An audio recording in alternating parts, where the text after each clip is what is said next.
মাগরিবের নামাজের পরে একটা নামাজ আছে সালাতুল আওয়াবিন। কয় রাকাত? কথা বলেন। 6 রাকাত, 2 রাকাত করে করে 6 রাকাত। মাগরিবের নামাজ পড়ে কোনো প্রয়োজন ছাড়া কোনো কথা বলবেন না, সোজা আওয়াবিন পড়তে চলে যাবেন। আওয়াবিন নামাজ যখন পড়বেন, আল্লাহ রাসূল বলেছেন মাগরিবের নামাজ শেষ করে অপ্রয়োজনে কথা বলা যাবে না, সোজা তোমরা আওয়াবিন নামাজ পড়বে। একদিন যদি তোমরা সেইভাবে আওয়াবিন নামাজ পড়তে পারো, তোমাদের আমল নামায় 12 বছরের নফল ইবাদতের সওয়াব দেওয়া হবে। জোরে জোরে কোন সুবহান। সম্মানিত উপস্থিতি, তো মুনাজাত তো করবই, মুনাজাত ছাড়া মাহফিল হয়নি। কোন কথা কয় না কেন? আরো জোরে কোন, আরো জোরে কোন। আরেকটু কথা বলবো নি, শুনবেন?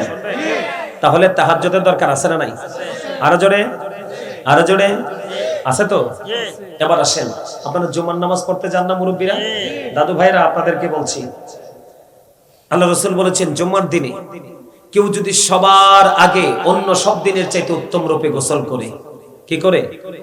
উত্তম রূপে গোসল করে, তারপরে সে সবচেয়ে সুন্দর লম্বা পাঞ্জাবি পরে গায়ে আতর লাগাইয়া সবার আগে হেঁটে হেঁটে সে মসজিদে চলে যাবে, যে সামনের কাতারে বসবে। প্রথম কাতারে বসার কারণে তার আমল নামায় একটা সদকার উট কুরবানির সওয়াব দিবে। সুবহানাল্লাহ।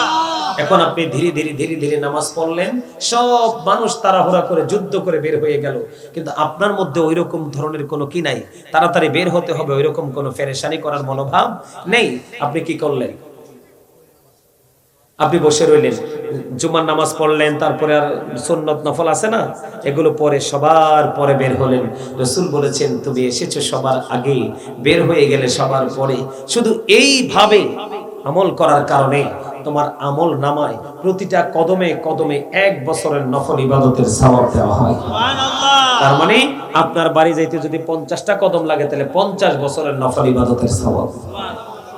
এই আমলগুলো আমাদের করার দরকার আছে নি? দাইলামি শরীফের মধ্যে এসেছে, কেউ যদি মদিনাওয়ালাকে ভালোবেসে প্রতিদিন 1000 বার দরুদ পড়তে পারো, রাসূল বলেছেন সে জান্নাত না দেখা পর্যন্ত তার মরণ হবে না। আল্লাহু আকবার। আর জোরে বলেন না, কি হবে না?